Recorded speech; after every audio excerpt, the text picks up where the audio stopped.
10명의 환자 중에서 감사를 한 유일한 환자 같은 분이군요. 예, 예. 저희 이어서 가도록 하겠습니다. 이 출애굽기 32장 15절부터 이제 33장 6절 가는데 요거는 이제 중보기도의 두 번째 단계인데요.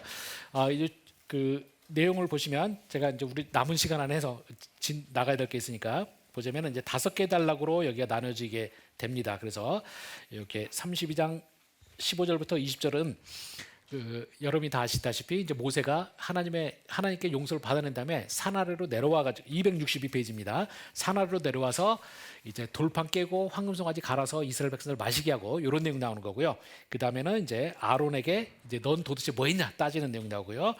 그 다음에 32장 25절부터 29절에서는 이제 레위인을 그러니까 하나님의 편에 설 자가 누구냐 했더니 레위인들이 나와서 이 레위인들을 통해서 3,000명을 이제 처벌하는 사건이 이제 벌어지고요.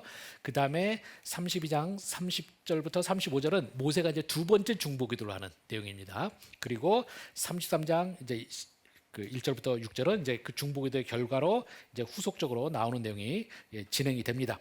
여기서 이제 보면은 우리가 모세가 산 아래 내려와서 돌판 깨고 황금송아지 갈아마시게 하고 그리고는 또 이제 그 3,000명을 죽이는 일 이런 걸 벌어질 때 도대체 이게 앞에서는 그렇게 하나님 앞에서 이스라엘 백성 살려달라고 막 온갖 자신의 모든 죄를 짜내서 기도했던 사람이 산 아래 들어와서 돌변하잖아요. 그러니까 이제 많은 주석가들이 도대체 이게 너무 이거 같은 이야기일 리가 없다, 논리성이 없다 이제 이런 식으로 많이 해석을 했는데 저는 이 부분을 이해하는 키포인트는 뭐냐면 저는 지혜로운 어머니가 할 수 있는 행위 같은 거라고 생각을 합니다. 이 모세는 지금 하나님과 백성 사이의 중간자잖아요. 중간자로서 이 중간자가 굉장히 중요한 건 뭐냐? 양쪽을 다 대변해야 돼요. 회사로 말하면 이제 위에 대표이사 있고 임원진이 있고요. 아래 말단 직원들이 있을 때 그 사이에 중간 관리자가 하는 역할이 굉장히 중요하잖아요. 이 중간 관리자는 위쪽도 대변하고 아래쪽도 대변해야 되는 거죠. 먼저 이제 모세는 앞에 1차 중보기도에서는 먼저 이스라엘을 대변해서 하나님 앞에서 제발 살려달라고 이제 한 겁니다. 근데 이제 두 번째 단계는 이제 바로 모세는 이번에는 백성들에게 갔을 때는 하나님을 대변하는 역할을 하게 되는 것입니다. 이게 이제 중요한 거고요. 또 하나는 이 모세는 제가 아까 지혜로운 어머니가 하는 역할 같은 거라고 말씀드렸는데요. 자, 이제 자식이 굉장히 잘못을 했어요. 그래서 아버지가 정말 화가 났어요. 그래서 자식을 패 죽일 것처럼 이제 화가 나셨어요. 그렇게 돼서 정말 몽둥이 들고 정말 심하게 매를 때리려고 합니다. 그때 지혜로운 어머니는 어떻게 하느냐? 일단은 먼저 아버지가 너무나 크게 진노해서 큰 폭력을 취두르게 되면 먼저 아들을 거기서 빼내는 게 먼저 중요한 거죠. 제가 예전에 그 공자님 이야기 보면 재밌는 이야기 중에 하나 이런 게 있더라고요. 어느 마을에 굉장히 소문난 효자가 있는데 이 사람이 아버지가 굉장히 화가 나서 이 몽둥이로 자식을 막 때렸어요. 이제 그걸 아들이 효자니까 다 맞고 고스란히 맞고 있었다는 거죠. 이 이야기를 공자가 딱 듣더니 이랬다고 합니다. 그놈은 정말 나쁜 놈이다. 불효자라고 거예요. 그래서 사람들이 깜짝 놀라서 왜 그렇습니까? 아버지가 혼낼 때 그걸 아들이 고스란히 혼내는 걸 다 받았는데요. 이제 했더니 그 세상에 그 어떤 아버지가 자식이 그렇게 때려서 자식이 다치거나 죽거나 하는 걸 원하겠느냐는 거죠. 그래서 진짜 효자는 아버지가 통제가 안 되는 화가 나서 때릴 때는 먼저 도망가는 게 효자가 할 일이라는 겁니다.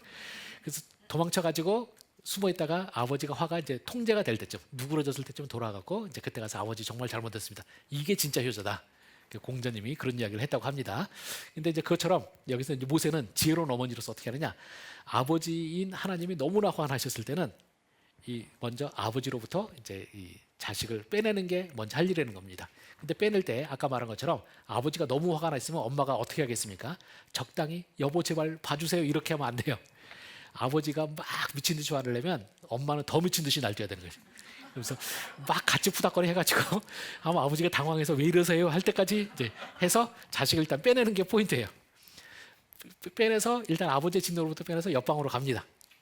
옆방으로 가서 이제 진짜 지혜로운 어머니는 이때서부터 진짜 지혜가 더 필요한 거예요. 뭐냐? 이 자식 입장에서는 야 우리 어머니 진짜 좋다. 아버지한테 나 맞아 죽을 뻔했는데 살려줬다. 이러고 끝나면 안 된다는 거예요. 그때 그렇게 했을 때 엄마가 야 네 아버지 진짜 미치지 않았냐 이러면서 말하면 나쁜 엄마예요. 진짜 지혜로운 엄마는 어떻게 되냐? 자신이 이제 몽둥이 들어서 대신 펴니다. 패면 이제 아들 입장에서는 아니 근데 우리 엄마가 미치셨나? 아까는 그렇게 나를 위해서 하더니 지금 나를 때리다니 이렇게 생각할 수가 있지만 지혜로운 엄마는 뭡니까? 바로 자식이 잘못한 거는 분명하다는 거죠. 분명했을 때 아버지가 혼내는 거는 막아야 돼요.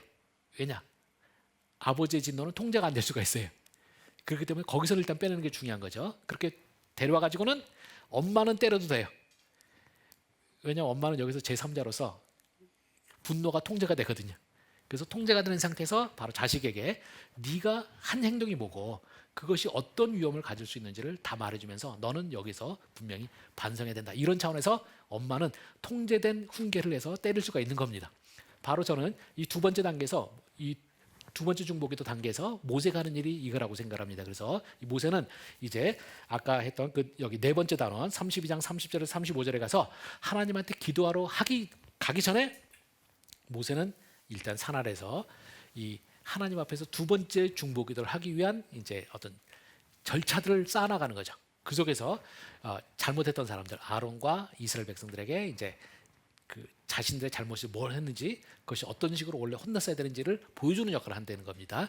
이런 면에서 이제 모세는 바로 하나님과 백성 사이에 지혜로운 중보자로서 바로 이 역할을 하는 겁니다. 그래서 저는 이제 우리가 이 목회자도 마찬가지죠. 우리가 사람들이 잘못했을 때 성경적으로 제대로 된 가르침을 주는 것 중요하고요. 이제 그리고 나서는 하나님에게 가서 다시 두 번째 중보를 할 수가 있는 겁니다. 자, 그래서 이제 다섯 단락을 보면 이제 첫 번째로 32장 뭐 15절부터 20절부터 이제 가서 첫 번째 단락 그 264페이지 가서 보시면은요. 자, 여기서 그 돌판을 깨트리는 걸 합니다. 이 돌판을 깨트리는 것은 제가 복잡한 내용은 시간상 다 건너뛰도록 하겠습니다. 그 돌판을 깨는 거는 이제 그러니까 결혼 서약서를 찢는 것과 비슷한 행위라는 겁니다. 그래서 이제 모세는 하나님과의 언약이 너희들의 행위 때문에 파괴됐다는 걸 백성들에게 실제 실물 교육으로 보여주는 거예요. 이제 이걸 가지고 제가 예전에 보면 어떤 분들이 이제 설교하시면서 이 모세가 감히 하나님께서 쓰신 돌판을 깨트렸다 막 이런 식으로 비판하시는 분들을 제가 들은 적이 있는데 그거는 저는 잘못된 해석이라고 생각합니다. 여기서 모세가 하는 거는 뭐냐면 바로 너희들의 행위가 어떤 결과를 가져왔는지를 백성들한테 가장 강렬하게 보여주는 게 바로 이제 언약 돌판을 깨트리는 거였습니다. 그리고는 이제 이스라엘 백성들이 만들었던 이제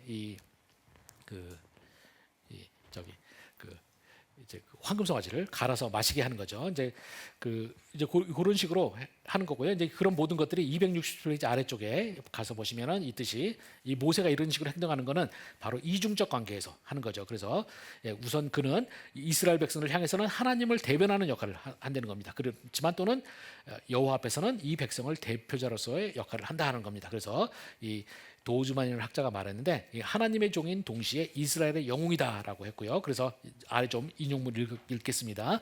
이스라엘의 생존을 위해 여호와께 호소를 드리면서도 또한 여호와를 위해 이스라엘을 정화시키는 작업을 하는 모세의 모수된 역할들은 단순히 서로 독자적인 내러티브들이 부적합하게 연결된 결과라고 해석해서는 안 된다. 출애굽기 32장은 모세가 여호와와 이스라엘에게 똑같은 정성으로 헌신하고 있음을 강조하고 있는 것이다. 그래서 하나님과 이스라엘 백성에게 똑같이 헌신한다. 이 표현이 굉장히 중요하고요. 그다음에 이제 해밀턴이라는 학자가 말하기를 이런 이중적 기능에 대해서 이렇게 말합니다. 이 백성과 아론 앞에서 그는 비판자이자 비난자이자 적대자이다. 그러나 그는 하나님 앞에서는 중개자이자 중보자이다. 이렇게 말을 하고 있습니다. 그래서 저는 이 모세는 이런 면에서 여기 이중적인 중간자적 사역을 하고 있다는 것이 굉장히 중요하다는 거죠. 이제 그런 차원에서 이제 봐야 되고 이 돌판은 아까 말한 것처럼 이제 언약 파괴되는 이야기를 했고요. 그다음에 이제 황금 송아지를 뭐 불살라 부숴 가루로 만들어 불에 뿌려 뭐 이런 게 되는데 이거는 이제 이 고대 근동에 보면 거기서 신들끼리 전쟁했을 때 한 신이 이기고 나잖아요. 그럼 다른 신을 할 때 이 표현이 마치 관용구처럼 쫙 나옵니다. 그래서 이제 어떤 사람들이 황금 송아지를 어떻게 막 갈아가지고 태워서 뭐 어떻게 마시게 하느냐 이게 과연 그 금으로 만든 물건을 그렇게 할 수 있느냐 뭐 이런 거 물어보는데 요거는 그냥 여러분이 물리적으로 가능했다 이게 포인트가 아니라 그냥 고대 시대의 철저한 파괴를 나타내는 일단 관용구적인 표현으로 이해하시면 더 좋다 이렇게 말할 수가 있습니다. 그렇게 해서 이제 하고는요. 그다음에 이제 그 이스라엘 백성들을 먼저 혼낸 다음에 이제 21절부터 24절에서 이제 모세와 그러니까 이 아론을 책망하는데 여기 보면 이제 핵심은 이 참 중보자인 모세와 거짓 중보자인 아론의 대비가 됩니다. 그래서 여기서 보시면 이제 우리 성경으로 가서 보시면은 22절에 보시면 아론이 이르되 내 주여 노하지 마소서 이 백성의 악함을 당신이 아나이다 이렇게 표현했는데요. 이 백성의 악함을 당신이 아나이다라는 표현은 좀 약한 표현이고요. 원래는 뭐냐면 이 백성은 본질적으로 악한 놈들이다 뭐 이런 식으로 말한 거예요. 히브리어를 직역해서 살리자면요. 그래서 이 아론은 자기가 잘못을 해놓고 책임을 전부 이 백성에게 이렇게 그러니까 백성의 문제라고 이제 돌리게 되는 겁니다. 이런 식으로 이제 한다는 거고요. 그런데 이제 이제 중요한 부분에 가면 271페이지 가서 봐주시면은요. 제가 좋아하는 이제 차일드라는 학자가 말을 이렇게 말합니다. 이 아론은 이 백성이 악한 성향을 갖고 있다고 말했다. 반면에 모세는 하나님의 진노 앞에서 이 백성을 변호했다. 아론은 자신의 능동적인 참여를 변명했다. 반면에 모세는 이 백성을 위해 자신의 목숨을 걸었다. 아론은 이 백성이 잘못을 저지하는 데 있어서 나약했다. 반면에 모세는 하나님마저도 말릴 정도로 강인했다 이겁니다. 그러니까 우리가 잘못된 지도자인 아론은 자신이 여기서 죄에 참여했는데 정작 책임은 전부 백성에게 돌리는 식으로 갑니다. 근데 나중에 우리가 좀 이따 중보기도 모세의 중보기도 보겠지만 이런 말 하거든요. 만약 당신께서 이 백성을 벌하셔야만 되겠다면 저를 당신의 책에서 지워버려 주시옵소서 이 말을 해요. 그래서 이것처럼 모세는 자기가 그 죄에 참여하지도 않았으면서 정말 이 백성을 벌하시겠다면 저도 같이 벌해주시옵소서 이런 식으로 말하게 됩니다. 그래서 여기서 참 중보자와 거짓 중보자가 이런 식으로 대비되는 내용이 거기 중요한 내용 나오고요. 그 다음에는 이제 25절부터 29절에서 이제 3천 명을 벌하는 사건이 나옵니다. 바로 이제 이런 것들도 어떤 사람들은 3천 명을 벌였다고 하는데 우리가 이스라엘 백성 전체가 다 진멸했을 거에 비하면 사실 3천 명은 상당히 적은 수고요. 그리고 또 이제 이 3천 명은 아마도 주동자들이 이렇겠죠. 여기까지 이제 작업을 합니다. 이제 이런 모든 걸 하는 건 뭐냐? 바로 모세는 270페이지 아래에서 두 번째 문단에서 보듯이 모세는 두 번째 중보기도를 할 준비를 하게 되는 겁니다. 그리고는 이제 그 중보기도 작업을 하고 그 다음에 이제 산으로 올라가게 되는 겁니다. 그래서 여기서 모세는 굉장히 중보자로서 굉장히 전략적으로 움직이고 있다는 걸 여러분들이 좀 이해하실 필요가 있고요. 그럼 30절부터 35절 거기 있는데 한번 여기도 저희가 한번 교독하겠습니다. 저 먼저 30절 읽겠습니다. 이튿날 모세가 백성에게 이르되 너희가 큰 죄를 범하였도다. 내가 이제 여호와께로 올라가노니 혹 너희를 위하여 속죄가 될까 하노라 하고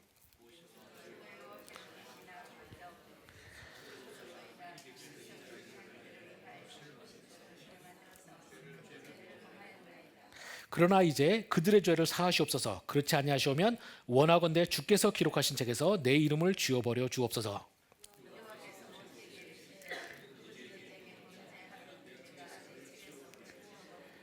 이제 가서 내가 내게 말한 곳으로 백성을 인도하라. 내 사자가 내 앞서 가리라. 그러나 내가 보응할 날에는 그들의 죄를 보응하리라.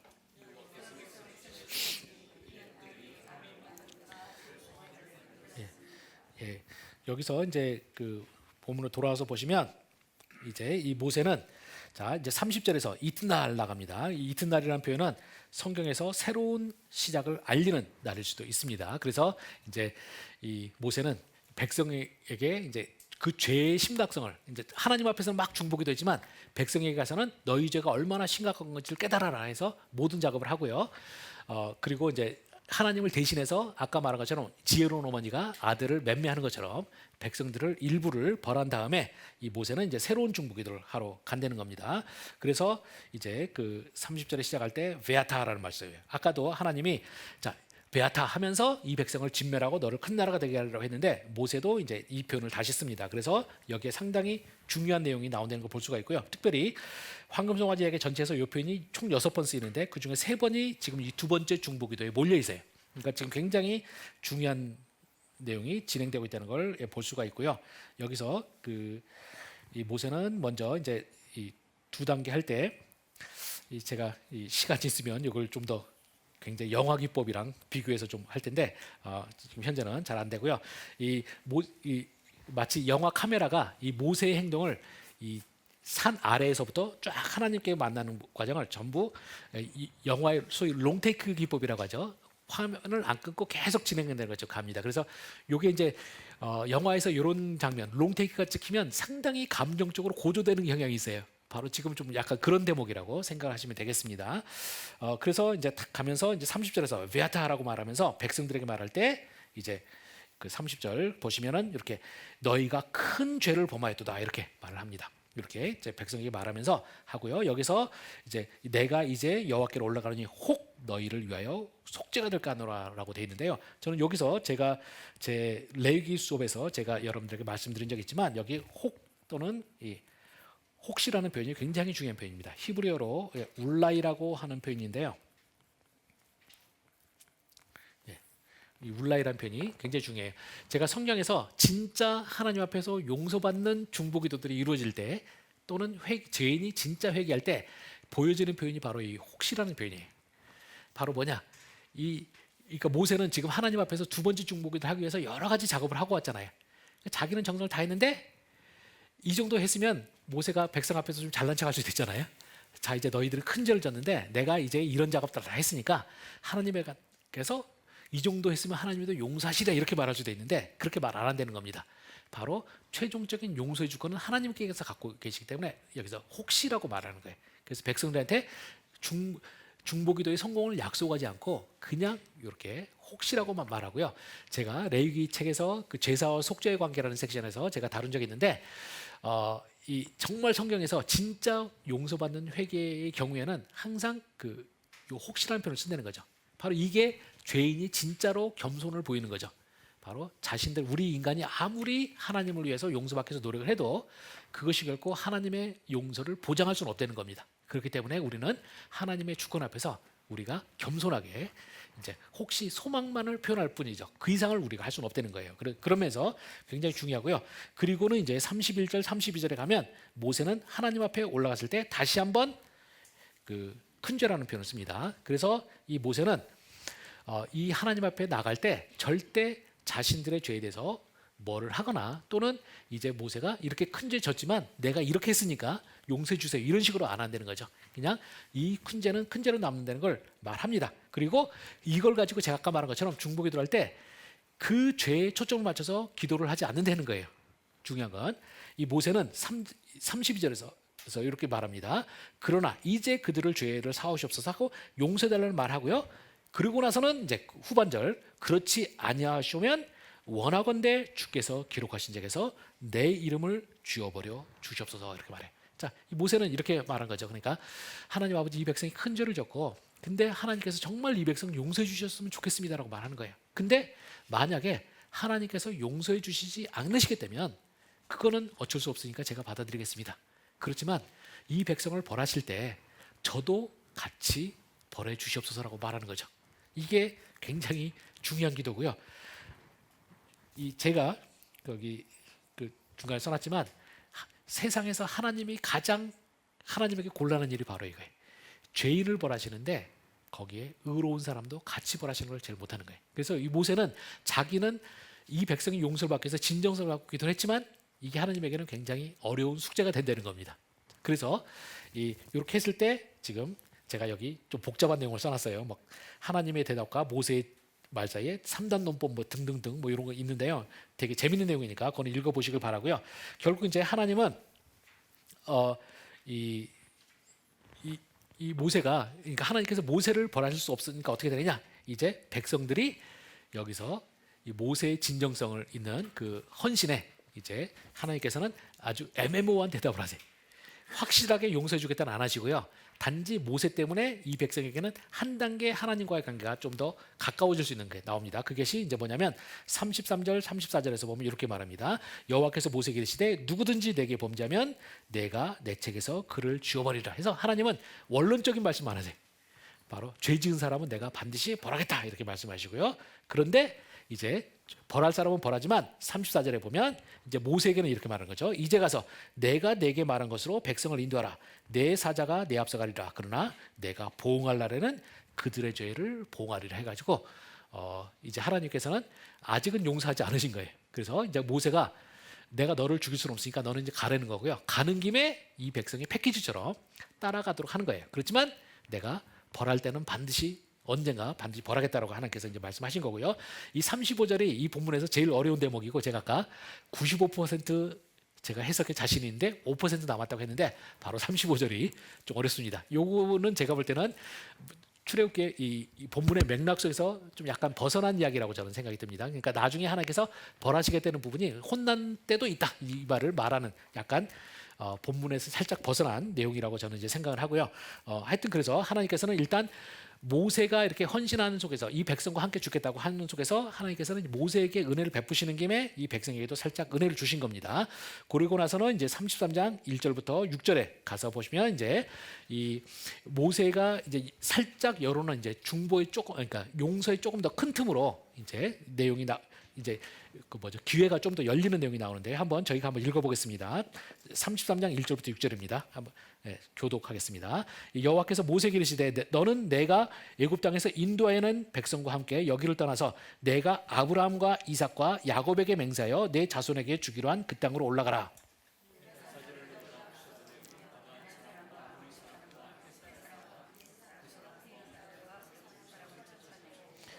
너희를 적과 꿀이 흐르는 땅에 이르게 하려니와 나는 너희와 함께 올라가지 아니하리니 너희는 목이 곧은 백성인즉 내가 길에서 너희를 진멸할까 염려함이니라 하시니.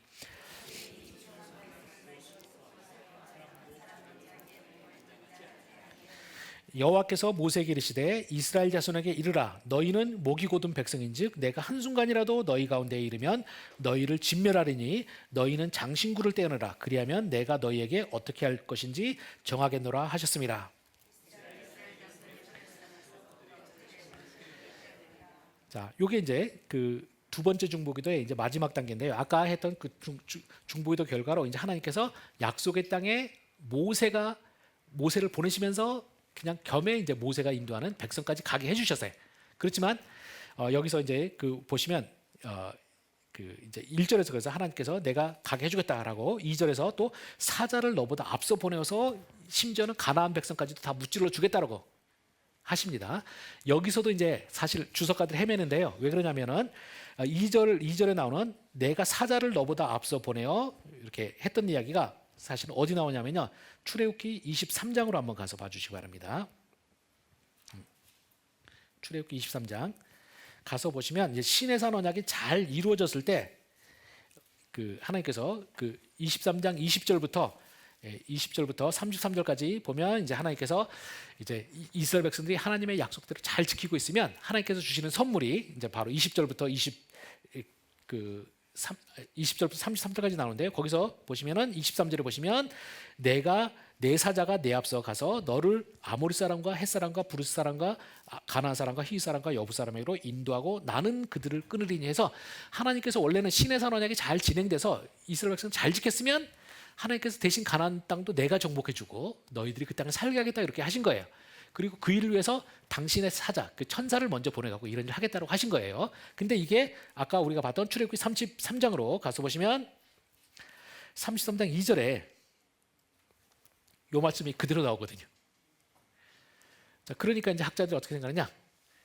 23장의 내용을 그대로 하나님께서 다시 말씀하시는 거잖아요. 그러니까 이거는 완전한 용서다 이렇게 해석을 하는 겁니다.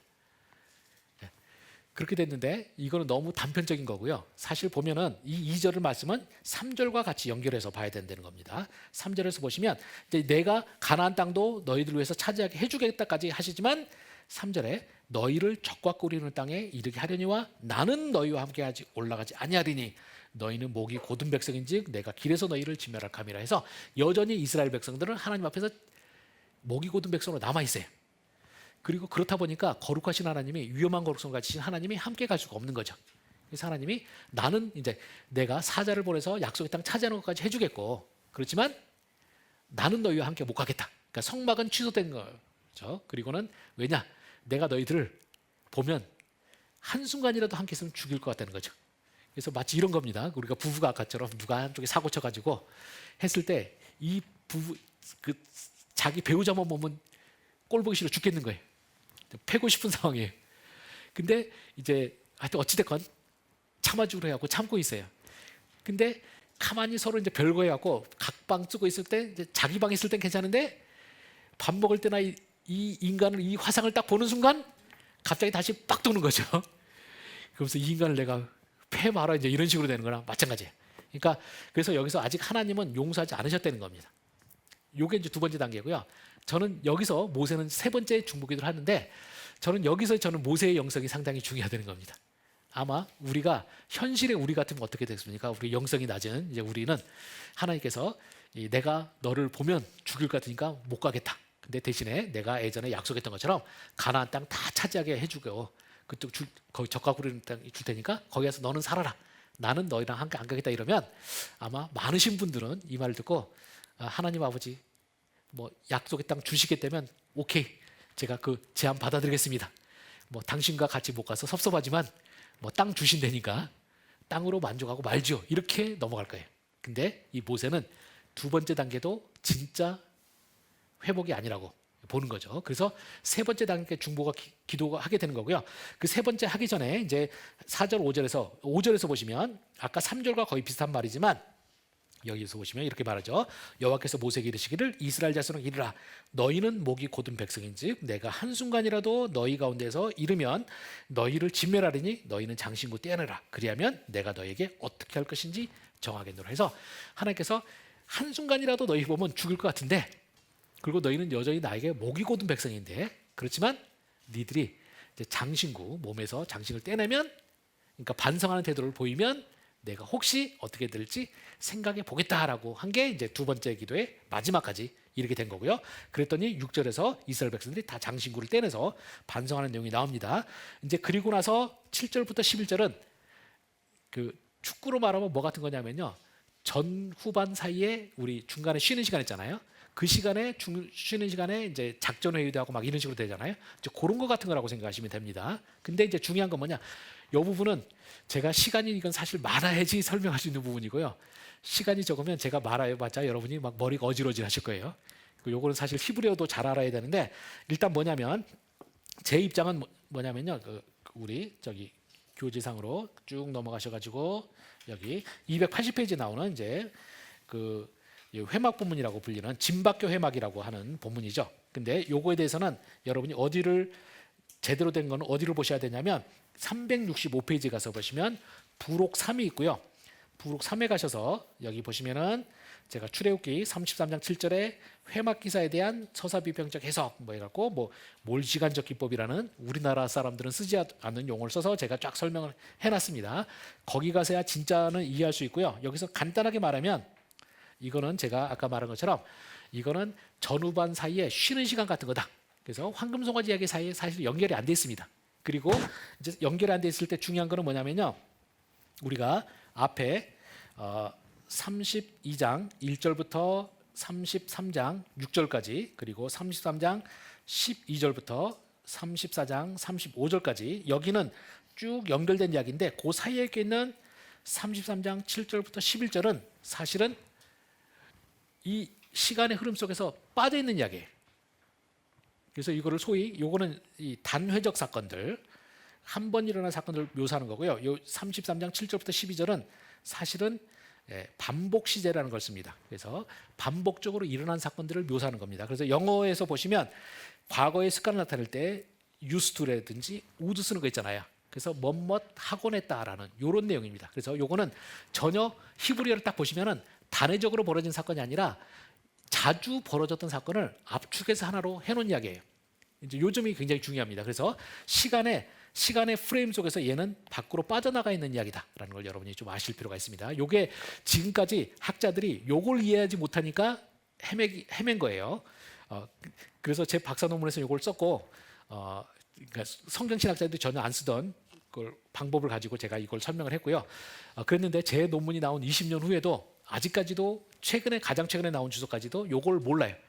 그래서 수천 년 동안 다 이것을 이 본문 속의 흐름 속에서 보니까 이 본문을 잘못 읽었던 겁니다. 근데 이제 어떤 면에서 그러냐면요. 여러분이 이 본문을 제대로 알려면 일단은 이 회막이 진 밖에 있다는 사실을 먼저 하나 아셔야 되고요. 그다음에 두 번째는 회막의 정체가 무엇이냐라는 거예요. 저는 회막은 곧 성막이라고 생각을 합니다. 자, 이건 증거는 어디냐면요. 출애굽기 40장 2절 같은 데 한번 가서 보시면 출애굽기 40장 2절 보시면 이렇게 됩니다. 너는 첫째 달 초하루에 성막 곧 회막을 세우고라는 표현 나와요. 그리고 위에도 성막 본문이나 아니면 오경의 나머지 본문에서 보면 성막과 회막은 서로 호환 가능한 표현이에요. 동일한 개체를 가리키는 표현입니다. 여기에 대해서 학자들이 굉장히 여러 가지 말을 많이 하는데 한마디로 말해서 다 헛소리고요. 이건 딱 저는 명백한 표현이 성막 곧 회막이에요. 우리말 성경에서는 여기 두 개를 동격으로 놓은 게 여기 한 군데밖에 안 나오지만 히브리어로는 한 5번 정도 나옵니다. 그렇기 때문에 이건 우연일치로 된 게 아니에요. 그래서 성막은 곧 회막인데 지금까지 학자들은 성막이 회막이 아니라고 봤어요. 이유는 뭐냐? 말한 것처럼 학자들이 생각할 때는 이 32장부터 34장의 흐름 속에서 여기 있는 중간에 33장 6절에 이스라엘 백성들 장신 입고 떼난 다음에 벌어진 일을 기록한 사건이다. 이렇게 본 겁니다. 그렇게 되면 어떻게 되겠습니까? 이 성막은 35장부터 40장에 지어지잖아요. 요거는 성막이 지어지기 전에 있는 본문이에요. 그러니까 학자들의 생각은 뭐냐? 아직 성막이 지어지기 전이기 때문에 이 회막이 성막일 리가 없다. 이렇게 생각을 한 겁니다. 이렇게 됐고요. 근데 이게 연대기적으로 복잡하다 보니까 칼빈 같은 경우는 어떻게 했느냐? 칼빈은 먼저 성막 본문이 다 진행이 되고요. 그래서 25장부터 40장까지 진행이 되고 황금송아지 사건은 그 다음에 벌어진 사건으로 봐요. 그래서 33장 아니 여기 32장부터 34장은 이렇게 해서 연대기 순서를 아예 뒤집어 놨습니다. 이런 식으로 됐고요. 또 더 나가서 랍비들도 이걸 해결 못하니까 이 복잡한 걸 해결 못하니까 랍비들이 뭐라고 그러냐면 오경 해석할 때 굉장히 중요한 해석학 원칙 중에 하나가 뭐냐면 오경에는 시간 순서가 없다 이런 주장까지 했어요. 그러니까 오경이 연대기 순으로 기록되지 않았다는 거죠. 이게 이제 그 랍비들이 굉장히 중요한 해석 원칙이었는데 저는 이걸 받아들일 수가 없는 거죠. 왜냐하면 이 시간의 순서라는 거는 우리가 일단 사람 몸으로 하면 척추뼈 같은 거거든요. 척추뼈가 없으면 사람 신체가 이렇게 모양을 갖출 수가 없잖아요. 엉망이 되어버리는 거죠. 그래서 저는 이제 연대기적 순서는 반드시 지사된다는 거고요. 근데 연대기적 순서를 지키려고 하면 이런 부분이 해석을 못하는 거예요. 그래서 이제 지금까지 작자들은 어려웠고, 근데 이거를 저는 이제 소위 몰시간법이라는 거 아까 말했던 그 개념을 하는데요. 이 몰시간법은 뭐냐면 바로 이것처럼 단회적 사건 사이에 끼어 있는 반복적 사건을 언급할 때 이 사건들은 이 문맥과 연대기적으로 연결된 것이 아니라는 겁니다. 문맥으로는 튀어나갔어요. 그래서 제가 한 거는 연대기적으로는 뭐냐면 이 사건은 진박과 회막 사건은 성막이 지어진 다음에 나중에 언제 이야기일 거고요. 이것도 한 번이 아니라 여러 번 있었던 일이라는 겁니다. 그래서 그 이스라엘이 죄 지을 때마다 무슨 일이 벌어진다. 하나님이 성막을 진 밖으로 빼서 나가셨던 이야기를 적어놓은 사건이라는 겁니다. 그래서 이렇게 이거를 지금까지 몇천 년 동안 학자들은 이걸 연대기적으로 연결시켜 놓으니까 해석이 안 됐던 거고요. 이걸 연대기로부터 빼가지고 요 본문만 따로 빼서 한다는 거고요. 빼는 근거는 뭐냐? 바로 시제의 종류가 틀려요. 나머지는 단회적 사건으로 한 번에 벌어졌던 사건이고요. 요 회막 본문만은 반복적 사건이에요. 그러니까 꼭 이때만 그러니까 이 이스라엘이 광야 사건에서 40년 동안 있을 때 죄를 지을 때 하나님께서 자주 하셨던 일로 보여지는 사건이라는 겁니다. 근데 그거를 우리 모세가 여기다 끼워넣어놨어요. 그럼 왜 연대기적인 순서를 깨면서 여기다 이 본문을 끼워놨느냐? 그러면 제가 이제 다루고 있는 그 내러티브적 해석에 따르면 이게 뭐냐? 이거는 연대기적 시간의 흐름상으로는 연결이 없지만 주제적으로 연결해 준다는 겁니다. 그래서 주제적으로 어떤 걸 연결해 주느냐? 바로 앞뒤 사건에 대한 하나의 해설을 해주는 거예요. 이런 차원에서 보셔야 됩니다. 그래서 이렇게 하면 뭐냐면 이 진박 회막 사건은 바로 황금송아지 사건에 대한 일종의 코멘트 역할을 해준다는 겁니다. 그런 거고요. 이제 그런 차원에서 보자면 이제 뭐냐면 우리 33장 7절 보시면은요 이렇게 됐습니다. 이 모세가 항상 장막을 취하여 여기 항상이라는 표현 쓰죠. 이게 영어 성경으로 보면 과거의 반복적 습관적 사건을 나타내는 우드라는 그 조동사서예요. 근데 우리말은 이걸 못 살리다 보니까 한국어는 이게 약해요. 그래서 할 수 없이 항상이라는 부사를 집어넣은 겁니다. 항상이 히브리어로 있지 않아요. 이거는 그 동사에서 유치하는 걸 한 겁니다. 그래서 모세가 항상 장막을 취해요. 그러니까 제가 말하지만 단회적 사건이 아니라 자주 벌어졌던 사건이라는 겁니다. 자, 이렇게 되고요. 항상 장막을 취하여 진 밖에 쳐서 진과 멀리 떠나게 하고 회막이라 이름하니 이렇게 됐습니다. 그래서 요게 뭐냐? 바로 앞에 황금송아지 사건에 대한 주석 역할을 한다는 겁니다. 주석으로 뭐냐?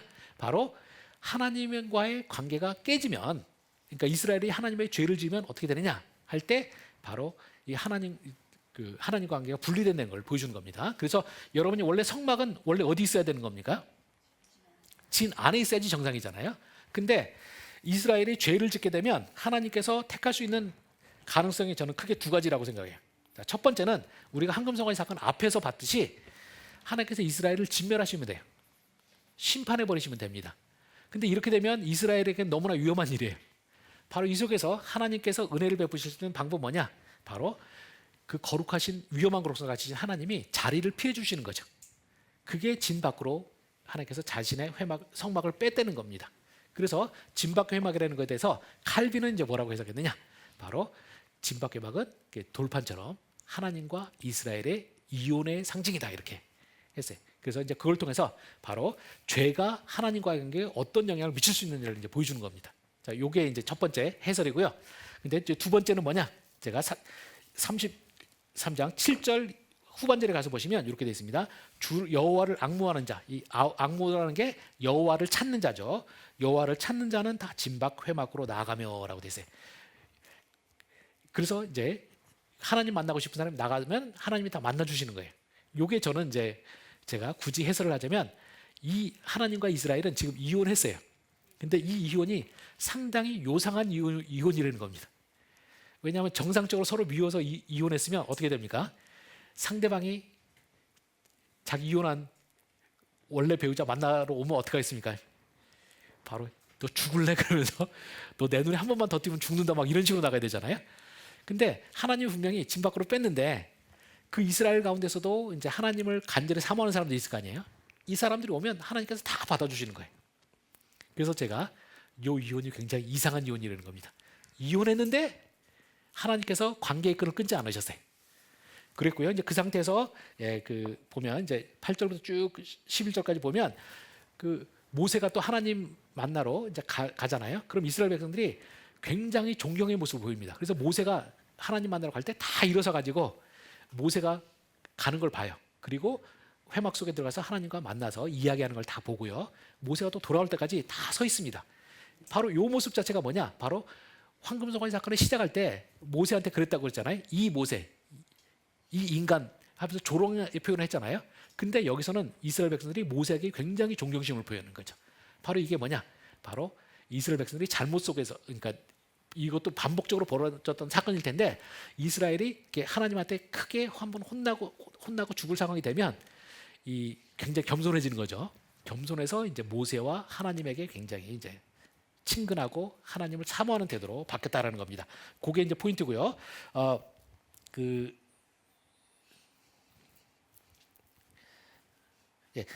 여러분이 그 283페이지 가서 보시면은요, 이 그 33장 7절부터 11절이 이렇게 아름다운 이렇게 갈매기형 구조를 갖고 있습니다. 소위 교차대조법이라고 하는 거죠. 성경 저자들이 많이 썼던. 근데 여기 보시면은 제일 한가운데에 여호와께서 말씀하시니라는 표현과 그 다음에 또 여기 사람이 자기 친구와 이야기한 같이 여호와께서 모세와 대면하여 말씀하시며라는 표현이 있습니다. 그래서 보통 이 교차대조법 구조는 가운데 센터 부분이 중요합니다. 근데 또 센터에서 빠졌지만 센터를 다시 한번 반복해 주는 거예요. 이건 굉장히 중요한 거예요. 여기서 뭐냐? 바로 하나님께서 모세와 친구처럼 굉장히 특별한 관계를 갖고 있다는 사실을 계속 강조합니다. 이게 굉장히 중요한 거예요. 이게 뭐냐?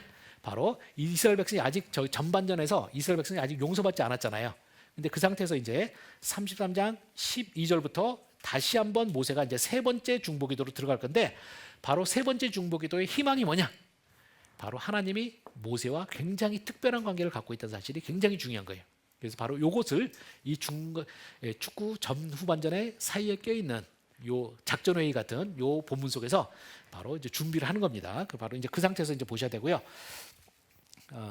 자, 그래서 이제 그런 내용이 있고요. 쭉 넘어가 가지고 이제 저희들이 이제 그 마지막 중보기도 단계로 들어가게 되는데 한번 33장 12절부터 17절까지 부분에 좀 보겠습니다.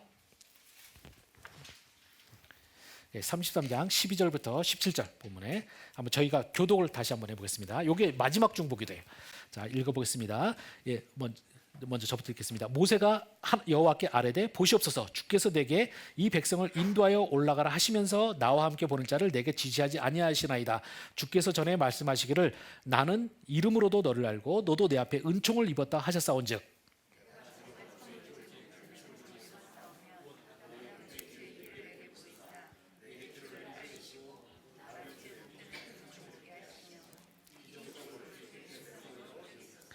여호와께서 이르시되 내가 친히 가리라, 내가 너를 쉬게 하리라.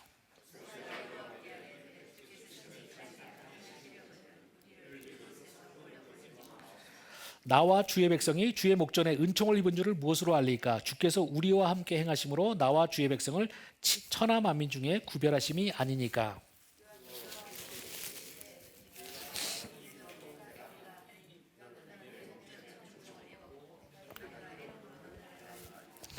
네, 자, 이 본문에서 보시면은요, 제가 이걸 위해서 좀 제가 여기 좀 따로 개역개정 본문 가지고 빼놓은 게 있는데요. 여기서 보시면은 계속적으로 반복되는 중요한 말이 나는 너를 이름으로도 알고 라는 표현하고 너도 내 앞에 은총을 입어 싸우면 너도 내 앞에 은총을 입었다 하셨사온 즉 이 표현이 나오는데요. 여기 은총을 입었다는 표현이 여기 보시면 이렇게 계속 이렇게 반복이 됩니다. 이렇게 되고요. 그 다음에 이름을 안다는 표현이 또 여기 내가 이름으로도 너를 안다는 표현이 17절 이런 데까지 계속 나오죠. 그래서 여기서 이제 보시면은 이 모세는 세 번째 중보기도를 할 때 자꾸 하나님과 자신이 가지는 친밀성을 강조를 해요. 그러면서 이제 모세가 바로 친밀성의 기초에서 이제 기도를 한다. 이것을 여러분이 아시는 게 중요하고요. 이 본문에서도 보시면은 여러분들이 이제 보시면 그냥 표면적으로 보시면은 내용이 하나도 해석되는 게 없는데 12절에서 이렇게 말하잖아요. 모세가 여호와께 아뢰되 보시옵소서, 주께서 내게 이 백성을 인도하여 올라가시라 하시면서 나와 함께 보낼 자를 내게 지시하지 아니하시나요? 이렇게 말했어요. 근데 여러분이 아까 33장 2절에서 보실 때 이런 말씀 나왔었죠. 내가 사자를 너보다 앞서 보내어 가나안 사람과 아모리 사람과 헷 사람과 브릿 사람과 히 사람과 여부 사람을 쫓아내고 이렇게 표현했어요. 분명히 사자를 앞서 보낸다고 했는데 이 모세는 후반전으로 돌아가고 기도를 하면서 하나님께서 누구를 보낼지를 말 안 하셨다는 거죠. 바로 이게 이제 제가 오늘 마음이 급하다 보니까 제일 중요한 표현을 말 안 하고 난 것을 지금 깨달았는데요. 여기서 이 본문에서 이 하나님과 모세의 말씀과 모세의 말과 기도에는 항상 굉장히 중요한 개념이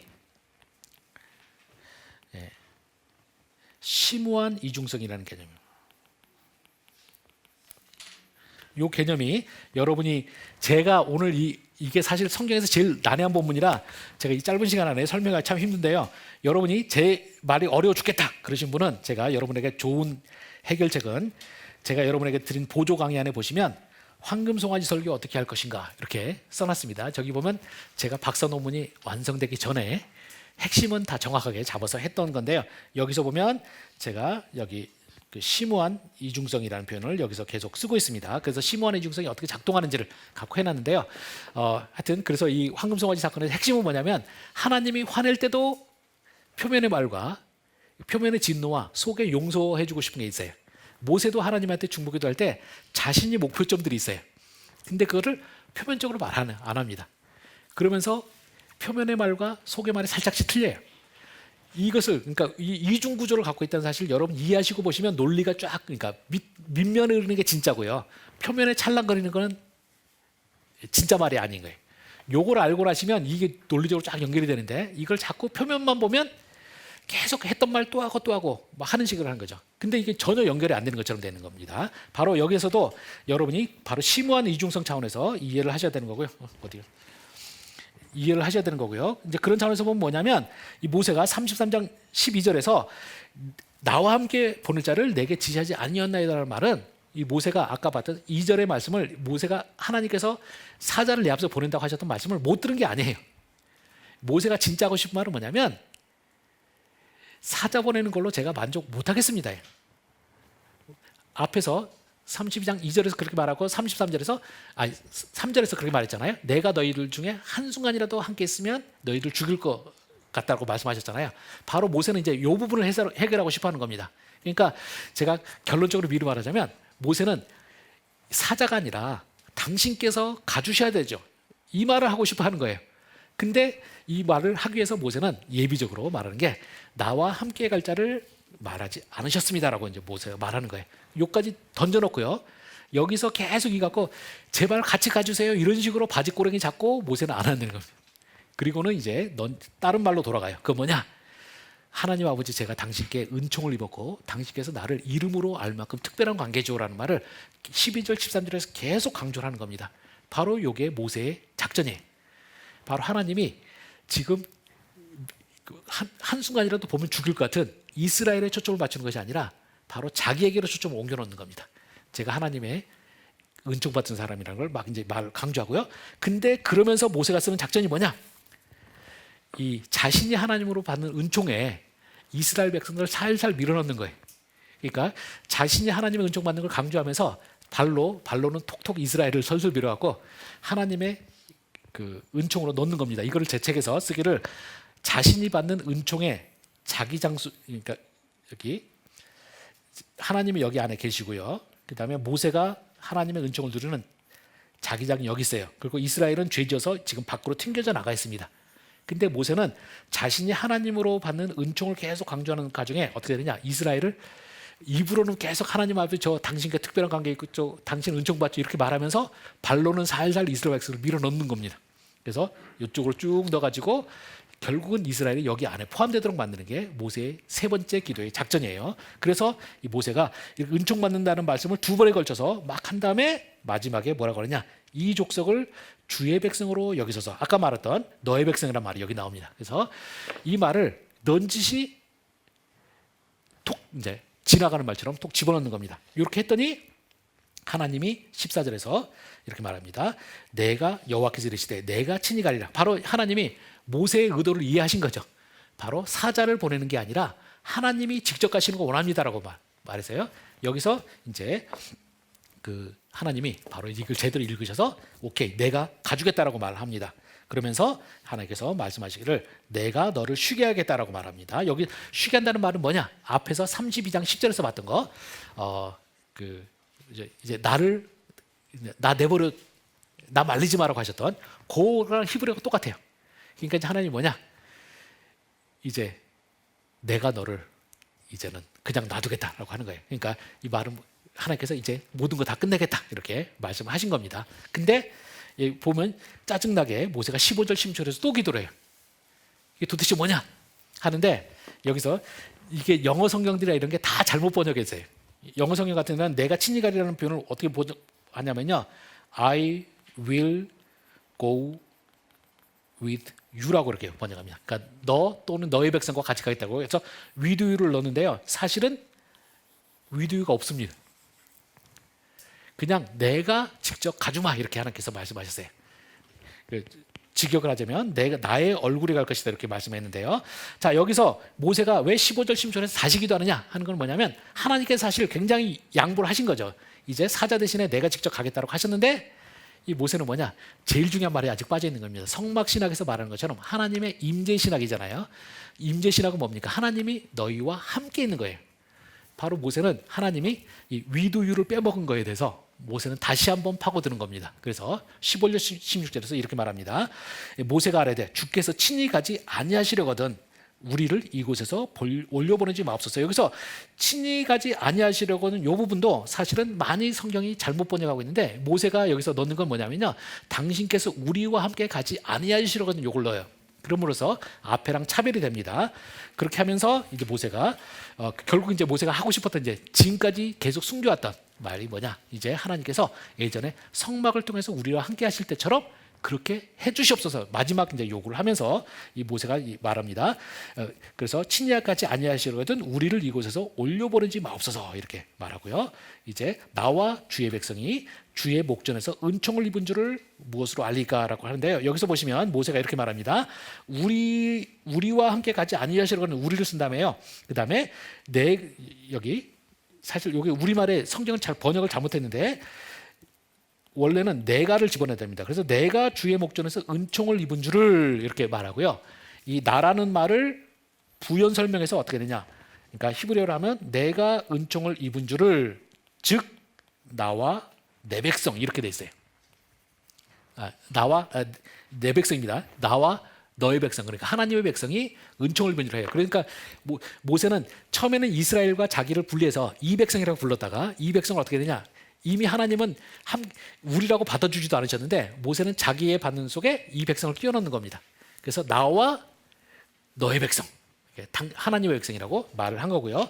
그래서 이 나와 주의 백성이 은총을 입은 줄을 말하는 겁니다. 그러니까 앞에서는 계속 모세가 은총 받았다는 말을 했는데 모세는 여기에 이스라엘 백성을 패키지로 집어넣었어요. 그래서 이제 우리가 하나님한테 은총 받았다고 말을 바꿉니다. 그렇게 하고는 이제 그 다음에 그 입은 줄을 어떻게 할리까? 주께서 우리와 함께 행하심으로 나와 주의 백성을 천하만 민 중에서 구별하시니 아니니까 해서 다시 한번 우리가 다시 한번 나와 당신의 백성이라고 이렇게 바꿉니다. 그래서 모세는 처음의 시작은 자신이 하나님의 은총받은 이야기로 가다가 점점 이스라엘을 살살 밀어넣어요. 그래가지고 나와 당신의 백성이 합쳐서 우리라는 거죠. 하나님의 안에서 이렇게 모세가 끼워 넣습니다.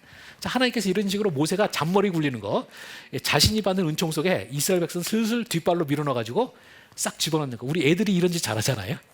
이런 식으로 얼렁뚱땅 넘어가려고 하는 걸 하나님이 모르시는 게 아니죠. 하나님이 다 아시지만 모세의 정성을 생각해서 다 받아주시는 거예요. 그래서 17절에 보시면 여기 말합니다. 여호와께서 모세에게 이르시되 내가 말하는 이 일도 내가 하리니 해서 모세가 요구했던 거 다 받아주세요. 그러고는 내 목전에서 은총을 입었고 내가 이름으로도 너를 알미라 라고 되어 있습니다. 그래서 시작 부분에 했던 말씀을 다시 받아갖고 은총을 입고 내가 이름으로 안다는 말씀으로 이제 마무리가 됩니다. 그렇게 해서 다 끝이 났어요. 끝이 난 걸 뭘 할 수 있느냐? 제가 아까 오늘 처음에 말했던 것처럼 모세가 이르되 원하건대 주의 영광을 내게 보이소서라는 표현이 드디어 나오는 겁니다. 바로 뭡니까? 이제 그동안 황금송아지 사건 때문에 중단됐던 성막 이제 다시 짓게 해주세요. 이 말을 모세가 하는 거예요. 자, 그렇게 하고요. 그렇게 하니까 이제 19절에서 하나님이 말씀하시기를 이렇게 말씀하십니다. 주께서 이르시되 내가 내 모든 선한 것을 내 앞으로 지나가게 하고 여호와의 이름을 내 앞에서 선포하리라. 나는 이렇게 말하고요. 그 다음에 여기 보시면 나는 은혜 베풀 자에게 은혜를 베풀고 긍휼히 여길 자에게 긍휼을 베푸느니라라고 되어 있는데요. 이 말은 뭐랑 비교하셔야 되냐면 우리가 앞에서 봤던 출애굽기 32장의 그 34절에 가서 보시면요, 이게 히브리어로 보면 더 분명히 나타나는데 이제 가서 내가 내게 말하는 것을 백성을 인도하라. 내 사자가 내 앞서 가리라. 그러나 보응할 날에는 죄를 보응하리라. 해서 죄 지은 자는 반드시 벌하게 만들겠다라는 포인트에서 지금 이제 33장 19절로 가시면 포인트가 심판에서 은혜로 바뀌었어요. 그래서 내가 이제 은혜 베풀 사람은 은혜를 베풀어 주겠다. 하나님께서 이렇게 말씀하십니다.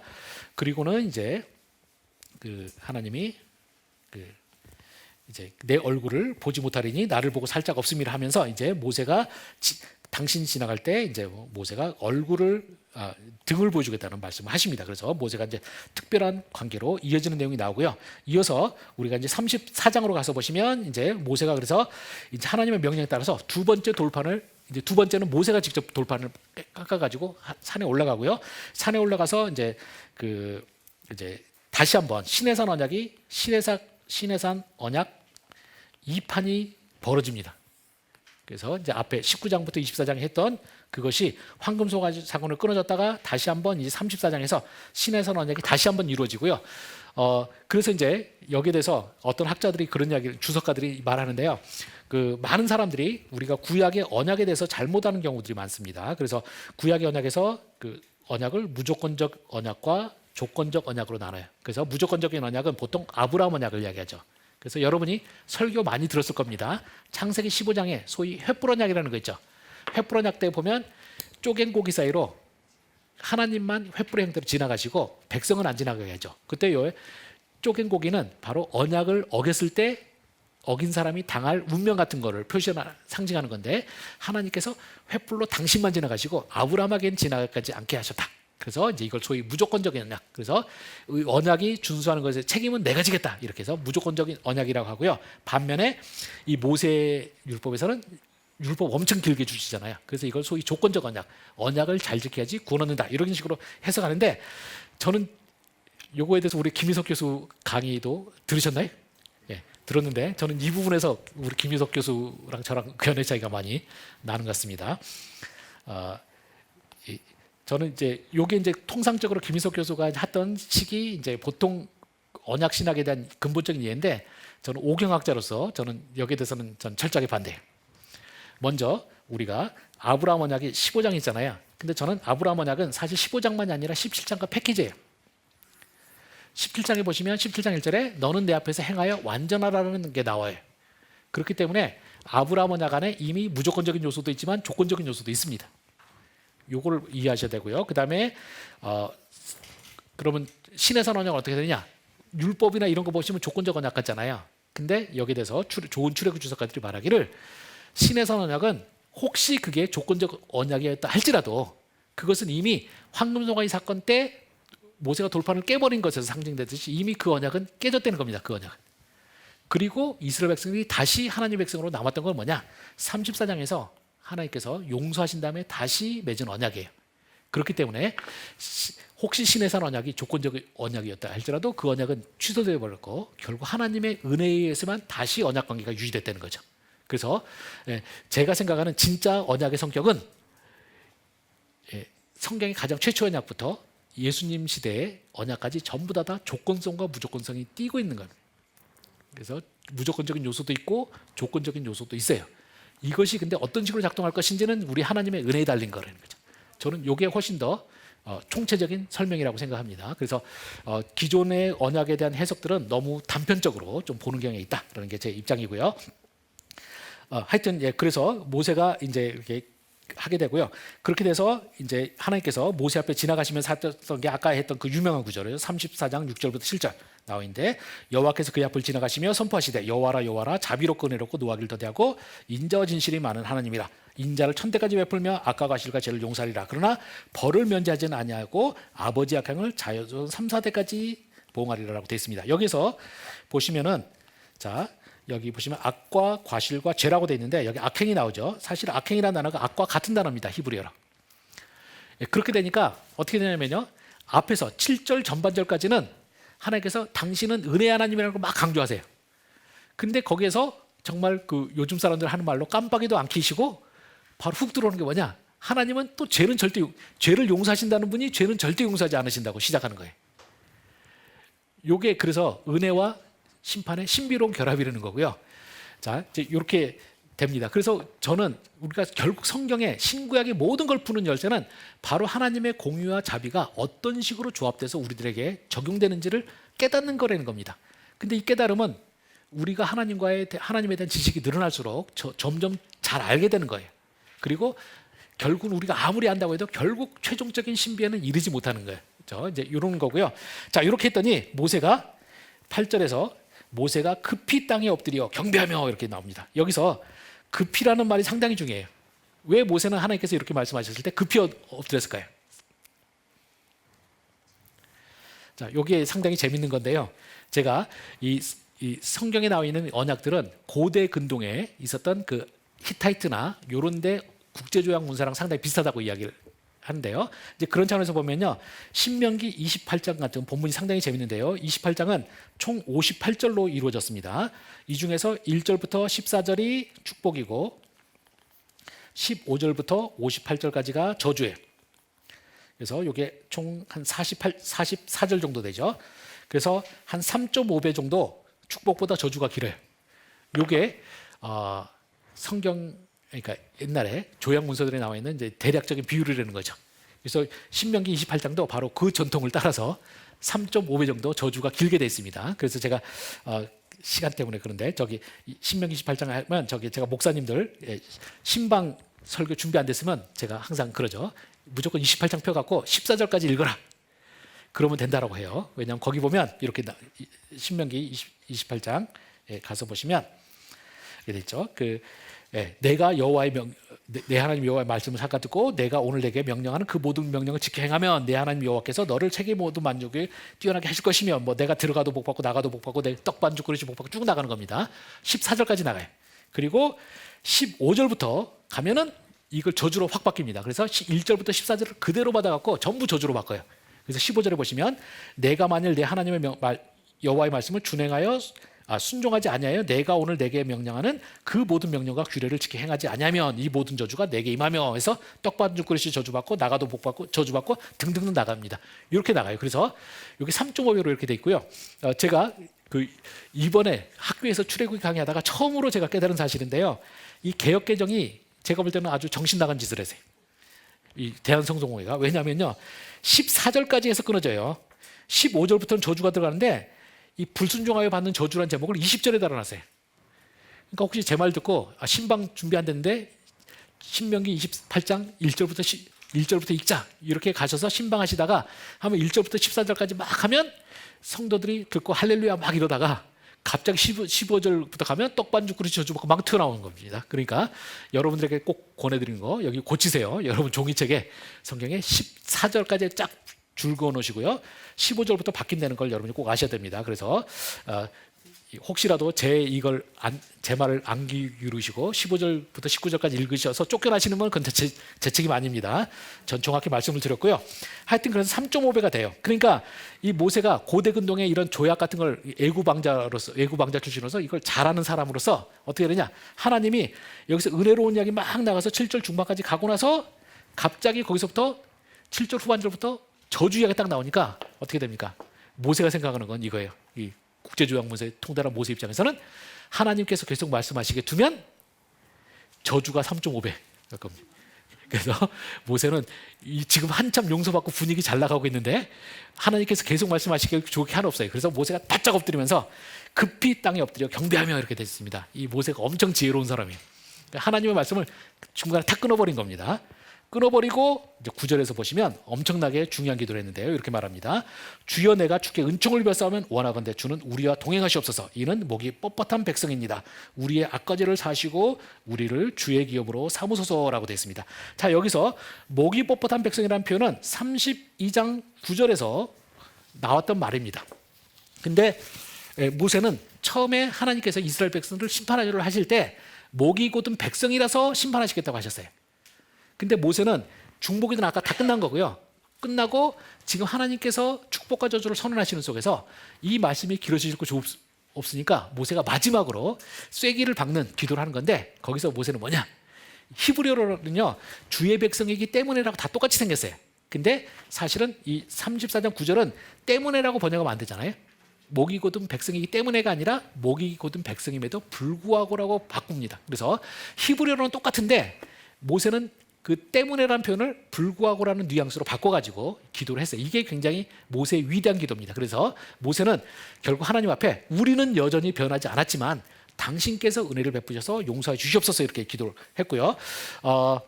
이게 이제 어디랑 연결되냐면요. 그 창세기에 가셔서 노아홍수의 본문에도 똑같은데요. 창세기 6장 5절에 가서 보시면은 이렇게 말합니다.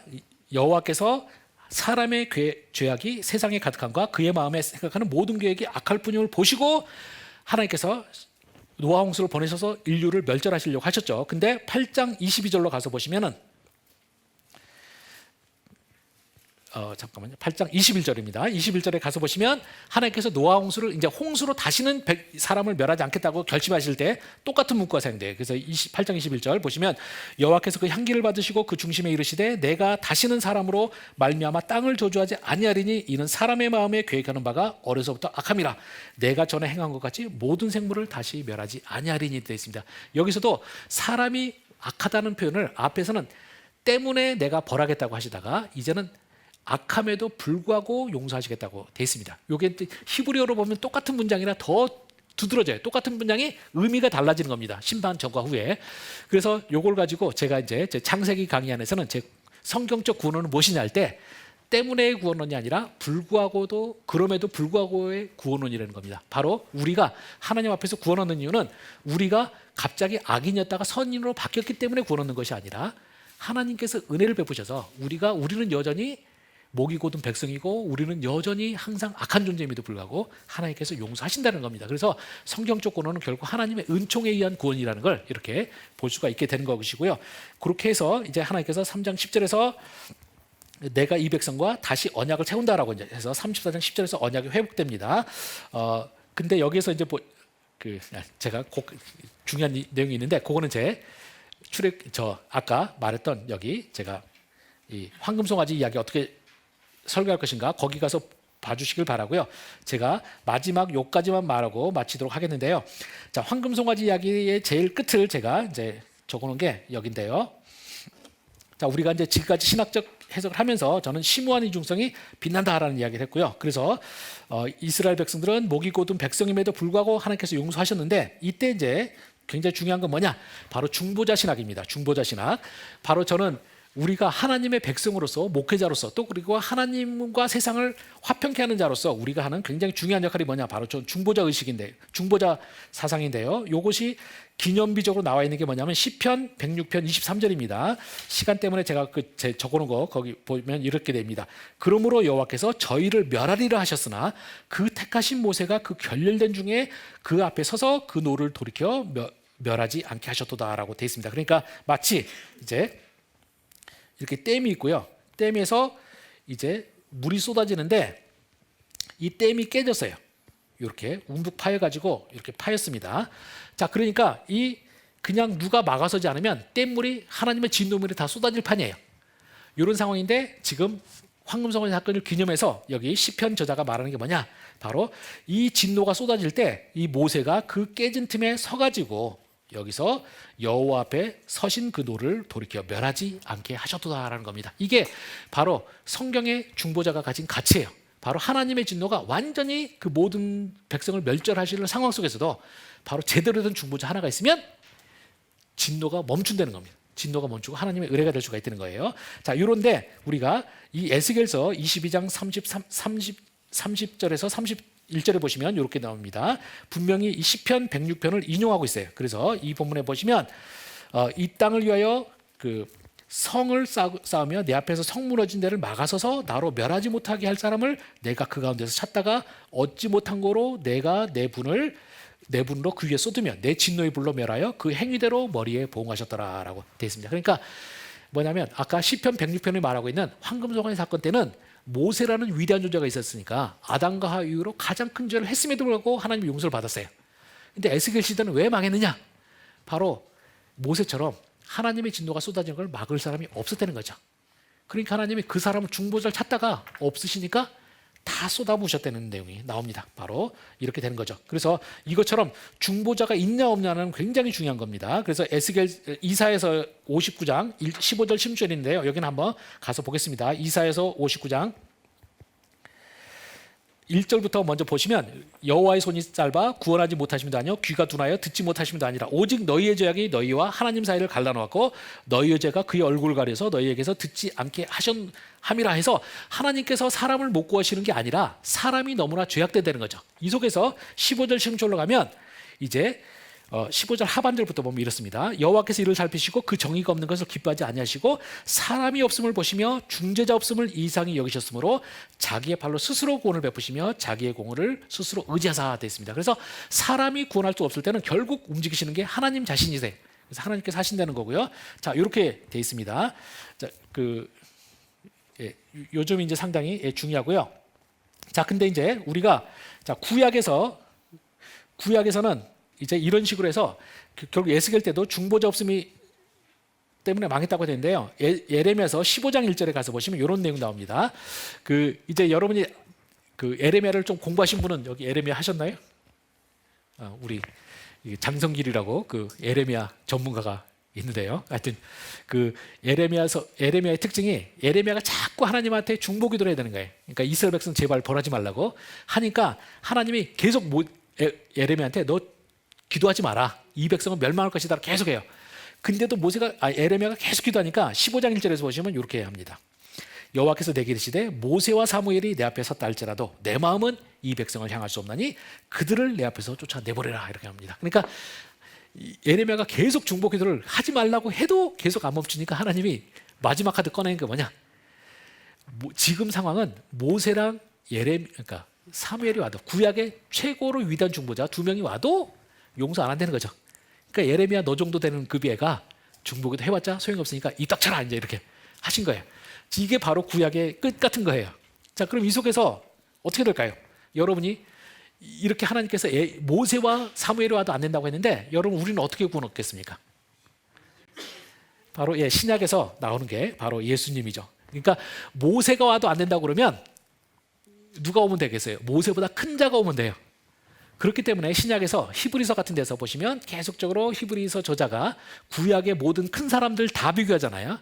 그리고 예수님이 그보다 큰 자라는 말을 계속 하시는 이유가 바로 이런 겁니다. 그래서 바로 이 구약의 숙제, 모세가 와도 안 된다는 것 속에서 우리의 구원은 어떻게 되느냐? 바로 모세보다 큰 자가 오면 되는 거고요. 그래서 신약에서 보면은 이 예수님께서 바로 이 모든 사람의 사이에서 결례를 틈에서 예수께서 서서 그 진노를 막으시는 거고요. 그래서 이 예수님은 우리가 마가복음 13장 38절에 보시면 예수님께서 십자가 달리실 때 지성소장이 찢어지잖아요.